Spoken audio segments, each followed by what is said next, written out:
Hello everyone, welcome back to another video on Elite Academy. So today we will continue with our day 3 of current affairs questions from the recent exam conducted by UPSC. So this is the very recent information which was there in news in January 2022, and it is very important from environment point of view. The question is asking with respect to the information which was released in Forest Survey Report 2021, and the question is, according to Forest Survey Report 2021, area wise, which one of the following states has highest forest cover in India? Yes, so yesterday also we have discussed that we have Ministry of Environment, Forest and Climate Change. Under that we have FSI, Forest Survey of India, which releases this report after every the gap of 2 years.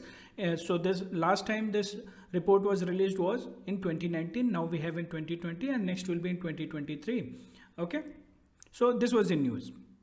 Forest Survey Report 2021, India's mountainous states already facing climate change lose forest cover. So this was news of somewhere 13 January 2022. So what are the important information which we should know? So here we have total forest cover and tree cover. So yes, so if we combine both forest cover and tree cover, then it is equivalent to 24.62%. So approx the total geographical area of the country, whatever it is, out of that 24.62% of area is covered by forest and tree cover, is having forest and tree cover. If we see the forest cover only, it is 21.71% of total geographical area of the country, and tree cover is just 2.91%. And the target of National Forest Policy is that 1/3 of the total geographical area, that is 33% of total geographical area, should be under forest cover in order to maintain the ecological balance, that is equilibrium. Okay, so this is important information which you should know. 24.62 of total geographical area is under forest cover and tree cover. Okay, so this is coming to the information which has been asked in question, that is area wise, which one of the following state has largest forest cover? So here we have top 5 states. So largest forest cover in India, highest is in Madhya Pradesh, second is Arunachal Pradesh. So Madhya Pradesh is in the mainland and Arunachal Pradesh is in northeastern part of the country. Chhattisgarh, again a neighboring state of Madhya Pradesh. Odisha, again neighboring of Chhattisgarh. Maharashtra. So if you see Madhya Pradesh, Chhattisgarh, Maharashtra, Odisha, all these central India's states, they are having largest forest cover, and on the second rank we have Arunachal Pradesh. So if you see the options closely, they have given Odisha as well, they have given Madhya Pradesh, Arunachal Pradesh and Chhattisgarh. So our answer is B, that is Madhya Pradesh. Arunachal Pradesh, which is option C, is on second rank. Third is Chhattisgarh. So this way you should remember. Fourth is Odisha. Okay, hope it will help you in exam. Next important information which was there in the Forest Survey report is with respect to tiger reserve. Let's have a look.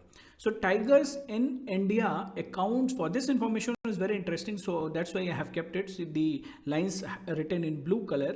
The tigers in India account for 70% of world's total tiger population, that is 3890. Followed by Russia and Indonesia. So first time they have also taken into account the forest cover and tree cover of the tiger reserves in India. So I have not taken that data because it will be too much it will create too much of confusion in the last moment for you. So remember this interesting fact that tigers in India account for 70% of the world's total tiger population, equivalent to 3890. So India is having maximum number of tiger population in the world, that is 70%, followed by Russia and Indonesia. So this is very important information. Also, nowadays bamboo is being given too much of importance. So interesting information is that bamboo grows naturally throughout the country. Throughout the country it grows naturally, except in Kashmir region. In Kashmir region it is not growing, it doesn't grow naturally. And India is home to about 125 indigenous and 11 exotic species of bamboo.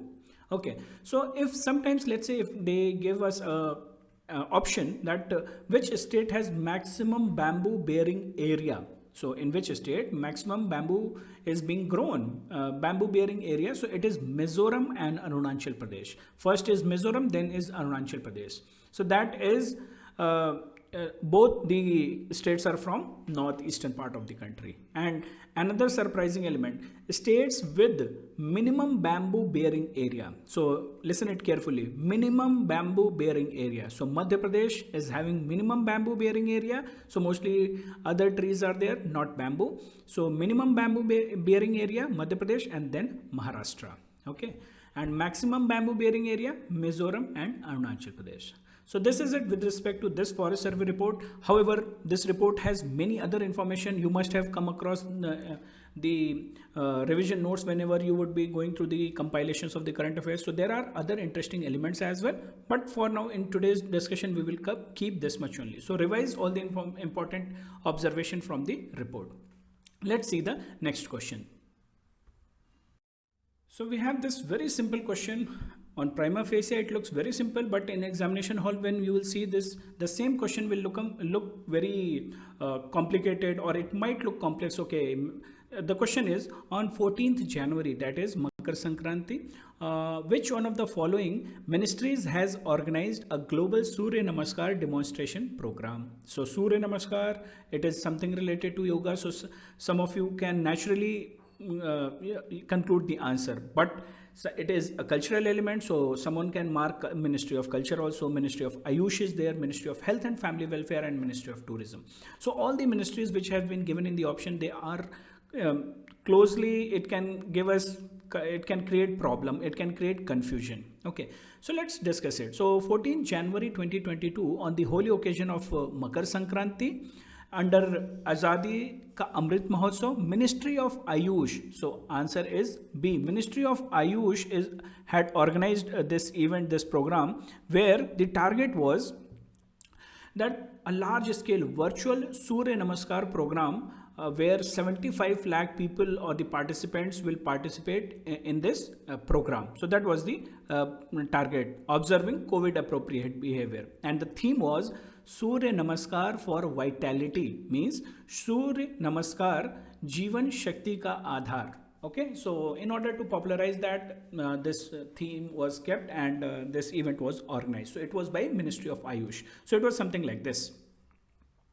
So this was in news. 10 million people expected to participate in first ever global Surya Namaskar program, and the AYUSH ministry has advised to perform Surya Namaskar from home and upload the videos on the links used for registration. So yes, keeping this in mind, even I practice yoga and even I participated it. So here is my certificate. So they released this kind of certificate. So you can see on the top, that's 75th Azadi Ka Amrit Mahotsav. So 75 crore, or you can say 75 lakh people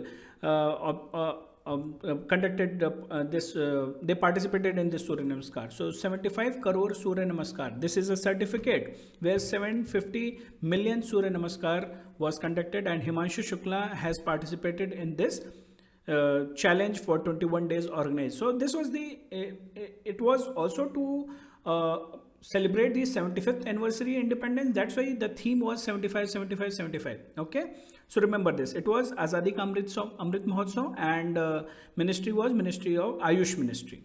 Okay, next.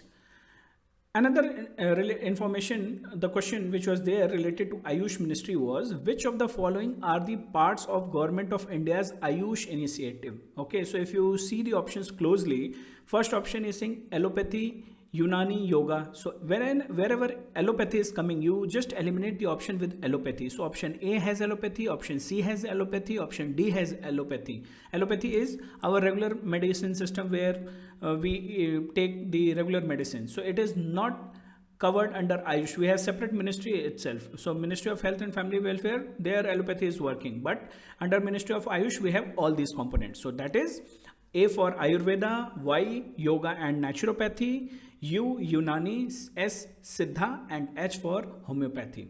So you will get your answer, that is option B. So see, the questions are very simple, and now the components are also from the current affairs, and the basic component that what is this AYUSH initiative is related to or associated with. But when we see into this in the examination hall, sometimes we might get trapped and we can commit the silly mistakes as well. So just this I'm reiterating that don't do that in the examination hall. Okay, so this is it with respect to second question and third question of the day. We'll see the next question. Third question of the day is, if you look at on the prima facie, it is very simple question. Kaleshwaram Lift Irrigation project, often discussed in media, is built across which one of the following rivers? Kaveri, Godavari, Krishna and Penneru. So the answer is B, Godavari. So you would have come across this information.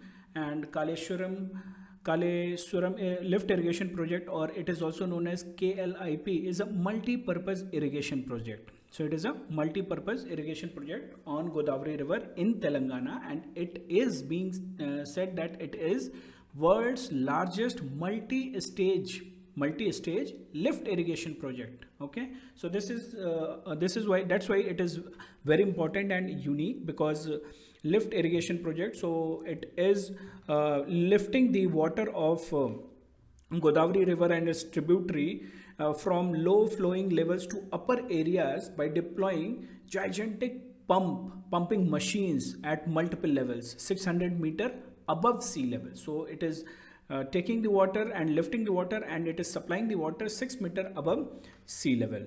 Okay, so Godavari water, thus pumped up, is being stored in reservoirs and canals and is being managed to discharge them or channelize them in lakes and ponds. So here it looks like, okay, before that we'll see that how the news was there.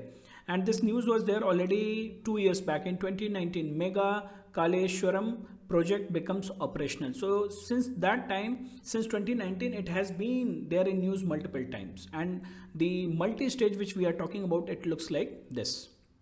So you can see that how the blue arrows are symbolizing the heights to which the water will be pumped in meters. So it has been highlighted. Okay, so like this, the water is being lifted at multiple stages, right? And finally the water is being lifted from the Godavari and its tributaries, and it is being supplied up to 600 higher, up to 600 meters above sea level. So this is about Kaleshwaram lift irrigation project. So do remember this. It is very simple, but in exam the tendency is that we might get confused as well. So the tributaries, like we have Godavari and Pranhita. So the farthest upstream influence of this project is on the confluence of Pranhita and Godavari river as well. So that is how it is associated. The next question and the last question for the day is, the central government is planning to make major intervention in which of the following regions of India to make it an oil palm hub? So if you have revised your notes well, and then you can easily mark the answer, and the answer is northeastern states, not Coromandel Coast, not Rayalaseema, not Saurashtra. Okay, so why this was in news? It was in news because in Independence Day speech in 2021, Prime Minister Modi ji has announced a scheme to boost the palm oil production in regions of high rainfall, because this crop requires rainfall throughout the year. Now you can understand that which is an area where we will have rainfall throughout the year for the successful growth. Okay, and just after it was announced on 15th August, immediately after an Independence Day, on 13th August, Cabinet has approved in 2021 a mission named as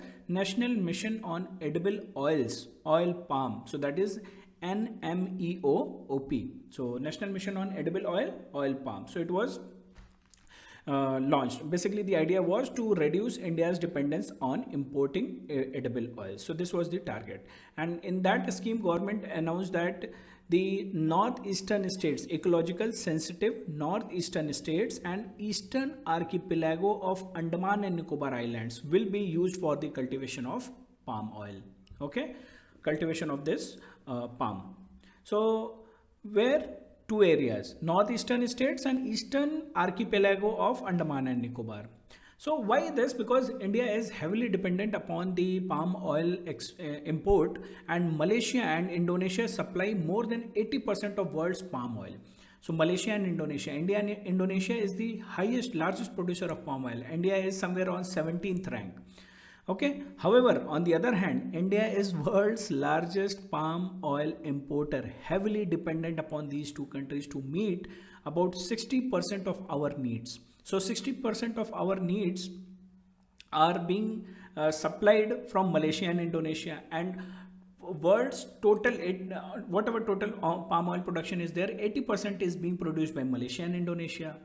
So that's why our ministers, they decided that okay, we should have palm oil production of our own, and that's why Honorable Prime Minister announced this national initiative on palm oil production to help the increase of not only palm oil production, but it will also help in farmers' income. Okay, so this was in news, and this question has been asked by UPSC somewhere in April 2022. But it is not that this was not focus area of UPSC last year. Last year in CSC Prelims, that is Civil Services Examination Prelims, UPSC has already asked a question on palm oil. So here is the question. The question was, with reference to the palm oil, consider the following statements. The first statement is the palm oil tree is native to Southeast Asia. First. Second, palm oil is a raw material for some industries producing lipstick and perfumes. Third, palm oil can be used for producing the biodiesel. So third is correct. Yes, it can be used for production of biodiesel. 2 is correct. Yes, palm oil, like any other edible oil, it can be used in lipstick and perfume. So that is also correct. What about first statement? So we have discussed that Indonesia is the largest producer, and India is also importing from Indonesia and Malaysia. So the tendency would be that palm oil tree is native to Southeast Asia, but that is not the case. We'll see how. So it was in news. It was in news like this. What would be the proposal of large scale cultivation of oil palm mean to India's ecology and economy? So this was on September 19, 2021. However, it was announced on 15th August 2021, and the scheme was announced on 18th August 2021. So in this article, this blue area which has been highlighted, you read that.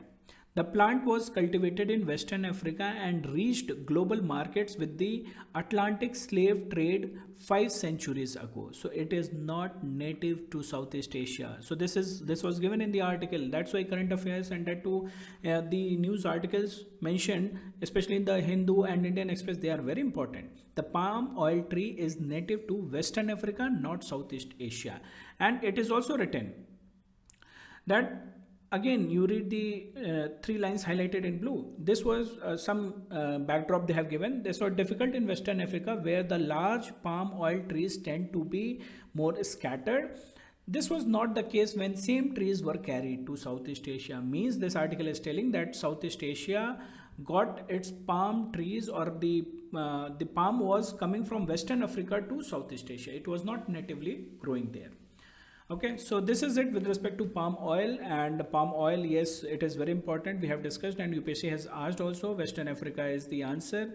So option A is wrong. So we will reach our answer, that is option B, that is 2 and 3. So statement 1, it would be Western Africa. It is used in cosmetics, lipstick and perfume industry, and it is very versatile. It has high fatty acid content, so it can be used as emulsifier or emollients. It is used in multiple industries, and it has very unique properties, so it can be used as a biodiesel also, and without bringing any change in the diesel engines, without any modification, the same oil can be used.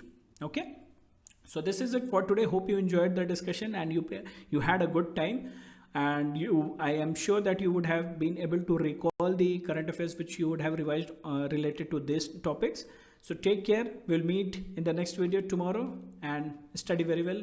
Take care. Bye bye.